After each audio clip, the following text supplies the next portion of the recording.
So I'm sorry, I apologize. I don't have the talk on the screen here, so I'll have to look there and see what's on the screen before I can actually talk to you. So it's a little awkward, but let's do it. So the first part is to review the normal anatomy, so what is normal inside the eye and inside the brain. And then we'll look at the signs inside the eyes that can tell us that there's something neural going on in a specific patient. Then we'll talk about the signs outside the eyes that I can see or other people can see. Oh, thank you. Yeah, perfect. Thank you. And then we'll talk about different diseases that can affect the vision, like neural problems that can affect the vision. So let's talk about the normal. So you have the eyeball. Can you all hear me? Yeah, okay. So you have the normal eyeball. So the front part of the eye is what we call like the cornea. That's the window in front of the eye. You have the pupil, which is actually a hole inside the eye, so the light can go inside. Then you have the lens. So when you have a cataract, that's this part of the eye that is affected right here. So the light goes through that and will hit the retina and the optic nerve in the back. So if you look here in the back, it looks like this here. So the little sun that you see there, the little circle, is actually the optic nerve, and you have all the blood vessels on the retina. So it's basically the retina that goes inside the optic nerve, and the optic nerve travels to the brain in the back. So when I look inside the eye, I can look at the optic nerve and see if I see any changes there. So that's what I see when I look inside the eye. So I see the head of the optic nerve. So it's only one little part of the optic nerve. The optic nerve is actually quite long. It travels, so that's a imaging. So we're looking like we're cutting the brain this way. So now we're looking from above. So we see the eyeball right here with the muscles. The optic nerve is actually right here. You see how long it is? So it starts in the back of the eye. So that's what I see when I look. Just this part right here goes all the way back and it will reach the brain. So before it goes to the brain, it does something very interesting. So I'll show you on the other slide here. So when it goes further back, it goes right above the pituitary gland, and then both nerves will merge together. It's like an X. So they will come together before going to the brain. And where they cross, it's called the chiasm. The chiasm is right above the pituitary gland. So why is it important? But if you have a pituitary gland tumor, then it can push on your nerve and you can lose vision. So far you're following? Okay. So another view here from above. So you have the eyeballs, the optic nerve, they merge together, right? They cross, that's the chiasm. And then it goes further back in the brain. That's what we call the optic tract. Then eventually you'll have the optic radiations that will go all the way to the occipital lobe of your brain. So anything that can affect that pathway will give you some vision loss. It doesn't matter where it is. The pattern of the vision loss will be different if it's here or there, but you'll still lose vision because the pathway is affected.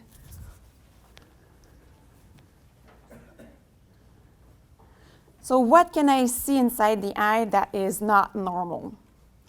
So this is, the first picture is the normal optic nerve. So when we look at it, it should be orange in color. And there's a little hole in the inside right here that we call the cup. The cup usually is less than half the size of the optic nerve in normal patients. If the cup is bigger than half, it's suspicious for glaucoma. So if your doctor tells you you are a glaucoma suspect, it means that the cup is a little bigger than usual. So we look at the cup, we look at the color of the nerve, and we look at the contour of the nerve and see if there's any swelling of the nerve. So right here, you have optic nerve pallor. If you look at the color, it's not orange, it's white. So it means that that nerve got injured. It's not glaucoma, it's not that the cup is big, it's that the nerve lost its fiber, all its fibers. So what can give you optic nerve atrophy? Well, a lot of different things. Anything that will injure your optic nerve will give you that. So if you have a stroke of the optic nerve, inflammation of the nerve. Trauma, right? If you hit your head and you get a fracture and the bone hits the optic nerve, you will lose vision in that eye and your nerve will end up like this. So it doesn't really tell me what the problem is, but it tells me that something happened to the optic nerve. And if you have something even a little deeper where the chiasm is, you can end up with optic nerve atrophy like this here. Because eventually your nerve will die, and that's what I will see when I look inside the eye. So we talked about the pituitary gland. So that's an MRI, and here we're slicing the brain this way right here, right in the center. Boom, right there. So if you look right here, so that's the nose. And here you have your pituitary gland right there. And the optic chiasm is right here, right? That's where the nerves cross. So here it's a normal patient. You see there's a gap between the pituitary gland and the chiasm. So this patient here is not at risk of losing vision. But look at this patient here. This patient has a pituitary gland tumor, right? It's a big mass. The mass is so big that it's actually pushing the chiasm up right here. So if we don't do anything, that chiasm eventually will suffer, and then we'll start seeing some signs inside the eyes. So the patient will also complain of vision loss. So we have to do something when we see that. I'll show you some pictures in a few minutes. Any questions about optic nerve pallor? Well, that's what we call atrophy. Yes? So if you see that optic nerve pallor where there's no orange there on the right, so it can be anywhere along the line from the optic chiasm all the way. Right. You don't really know how deep the damage is. I have no idea where the damage is, but I know it's in front of the chiasm. The chiasm or more like anterior. Thank you. So if it's posterior to the chiasm, usually you don't get atrophy of the optic nerve. I'll show you some pictures of that too. So another thing that can happen to the optic nerve is some swelling. Swelling, again, is not something, it's not a diagnosis. So it's not, I don't know why the nerve is swollen. I have to figure out why it's swollen. Swelling means that there's something going on with the nerve. It could be that the nerve just had a stroke and the nerve is responding by, the nerve is dying, and when the nerve dies, it starts swelling. It could be some inflammation of the nerve. Something active is going on. Long term, you'll see atrophy, but when it just started, that's what we see. We see some swelling. Another thing that can give optic nerve swelling is if the pressure inside your head is too high. Most patients will have swelling of both optic nerves. Those patients don't necessarily complain of vision loss, but they'll complain that when they bend down, they gray out or black out, and then the vision comes back when they go back up. So the presentation will help me know why the nerve is swollen. So if it's a patient that is 75 years old with a lot of cardiovascular risk factors, and patient comes with vision loss in one eye and some swelling, then it could be a stroke of the optic nerve. If the patient comes with optic nerve swelling of both eyes, young patient, and complains of blackouts when bending down, but no vision loss otherwise, then I start thinking of increased pressure inside the eye. So it really depends if there's some vision loss associated with the swelling or not. And then my workup will be different, right? If I feel that it's more something that is local to the optic nerve, or because the pressure is too high inside the brain. So how can we tell, let's say I think that the pressure is too high inside the brain. I just saw a patient today, a young girl, 18-year-old, had a VP shunt, like a shunt to take the fluid from the brain and bring it to the abdomen to decrease the pressure. So she had that when she was younger, started complaining of headaches and blacking outs when she was bending down. So the neurosurgeon wanted to know if the nerves were swollen. Both nerves were swollen, so I called the neurosurgeon and I said, I think the pressure is too high inside her head. So the neurosurgeon said, okay, I'll go back and I will repeat the VP shunt. I'll put a new one inside her head. So in adults, so what are the signs of that? So patients will complain of graying out of the vision and the nerves will be swollen. So in kids, it's very easy to know if the pressure is too high inside the head because the fontanelle is still open, right? The bones are not fused yet. So you just touch, and if it's bulging, it means that the pressure is too high. So it looks like this here. So you'll see a little bump right here. So this kid here probably doesn't have optic nerve swelling because the pressure goes here instead of going to the optic nerve. And if we don't do anything, eventually the head will start growing, right? So in adults, it doesn't do that because the bones are fused. So I cannot look at the fontanelle. I look inside the eyes. And then I will see the nerves are swollen. So then I'll do an MRI to try to figure out why the pressure is too high. Sometimes, not always, but sometimes we'll see that. So that's a normal patient here. And here, that's a patient with increased intracranial pressure. That's what the ICP stands for. So you'll see that the nerves are very big, and they look kind of swollen, right? If you compare these two pictures right here. So if I see that, I'll be like, oh, yeah, it's really swollen here. But it doesn't tell me why it's swollen. So yeah, so normal nerve, swollen nerve. So now the next step is to know why it is swollen. So we'll look at the brain, and we'll see if there's a mass. If you have a mass inside your brain, the brain is surrounded by bones. So if you have a lesion, it takes some space, and the fluid cannot really circulate inside the brain, so the pressure will go up. So the first thing that we have to rule out is a brain tumor. So here, that's a patient with a pretty big benign brain tumor, and this one is actually a cancer. So you see that a cancer looks very different from a benign tumor. And these two here, these two patients can definitely have increased intracranial pressure from the tumor. If you have a meningitis, that's what we see here. So here we're cutting the brain this way here. We're like right there. So we see all the meninges around the brain, and here you see how it's white. White, it means that it's inflamed. So it could be inflammation or infection. So we can do a spinal tap, like just put a little needle in the back to take some fluid, and we can analyze and see if there are some bugs there.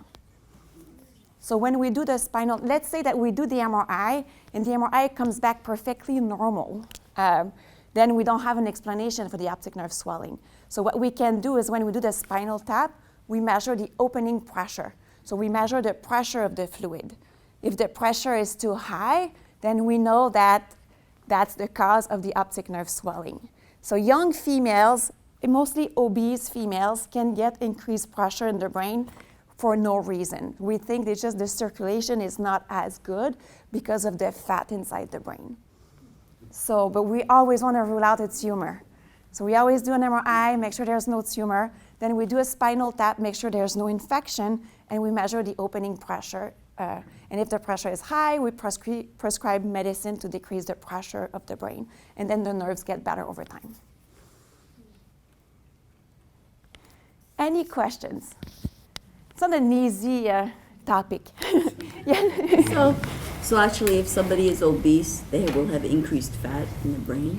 Yeah, we feel that the fluid, the production of fluid is the same, but the evacuation is not as good because of the fat deposition in the brain. Do you find that in obese men too? No, it's no. I mean, we can see that in young kids or in males, but usually kids and males are not obese, and we don't know why they have that condition. But typically, it's in young female and overweight obese females. Yes? You talk about the stroke, and I know there is kind of borderline that my eye is affected, either it's glaucoma or a stroke. Is there something can be done? To treat it, you mean? Or to know if it's a glaucoma or if it's a stroke? Well, I would rather have a treatment done to Right. better. So, yeah. Right. So the thing is, I'll be right with you. So the thing is, it depends what the cause is. You have to figure out, is it glaucoma or is it a stroke? A stroke, we don't have treatments because the optic nerve is actually part of the brain. So if you have a stroke of the brain, there's nothing really we can do, right, to regenerate those nerves. It's the same thing with the optic nerve. So if it's a stroke, we don't have any treatment as of now. There's a lot of research going on right now, so maybe in a couple of years we'll have some treatments, but not now. Glaucoma, we do have treatments. So that's why it's important to know what it is, because then you can start eye drops or have surgery to help with the glaucoma. Okay. Yes. So I have gone through that one. Okay. I'm sorry, you can. The questions when they're asked. Oh, sure, yes. Yes, she asked me between glaucoma and stroke, what was the, how can we figure out what it is and if there's a treatment for it? Yeah, sorry about that. Yes. You mentioned swollen when you bend down. So, I mean, I know sometimes you bend down, you get a fold or two. So, do you try to avoid bending down? No, it's not dangerous. You won't damage anything. It's just a sign that the nerves are swollen. So if every time you change position, then you black out, it's just a sign that it's swollen. It's nothing that will damage anything. So I will not recommend stopping that by doing that. It's not dangerous. It's a question and I ask. And other questions I ask is about the whooshing sound. So often when the pressure is too high, patients will hear like a in one or both ears. That can also be a sign of increased pressure. And double vision can also be a sign of increased pressure. So we have like little signs, like little questions we can ask to kind of pinpoint what the problem is. Yes? These optic nerve strokes, which intracranial vessels most commonly would cause them? So it's not intracranial, it's really a blood vessel inside the optic nerve head. In the optic nerve head, we have tiny, tiny, tiny blood vessels, and it's a watershed area. So it doesn't take much actually to get a stroke in that area. And usually it happens at night, because we think that it's when the blood pressure goes down, that watershed area doesn't get the blood flow that was needed. So we see that mostly in older patients because the blood vessels are a little, the walls are a little thicker, so the blood flow is a little harder to reach those little areas there. Yep. What's happening if you see stars, if you bend over and stand up or something? Okay, so if you see stars, it means that your blood pressure is probably a little low. So if you have low blood pressure, you'll see stars, you can see a little dark, and you'll be a little dizzy, right? It will last just a few seconds, and then it will go back to normal when your blood pressure goes back to normal. So those patients will have increased intracranial pressure when they bend down and they black out. They don't have those stars or dizziness. Just like a total blackout without any other symptoms. Sorry, I think he was first. I'll be right with you. You mentioned double vision. Is that one eye sees one thing and the other eye sees a different image, either because it's translated this way So, or also rotated? right, so we'll talk about double vision in a few minutes, but yeah, so you have two types of double vision. You have the one where it's monocular. It means that you cover one eye and it's still double.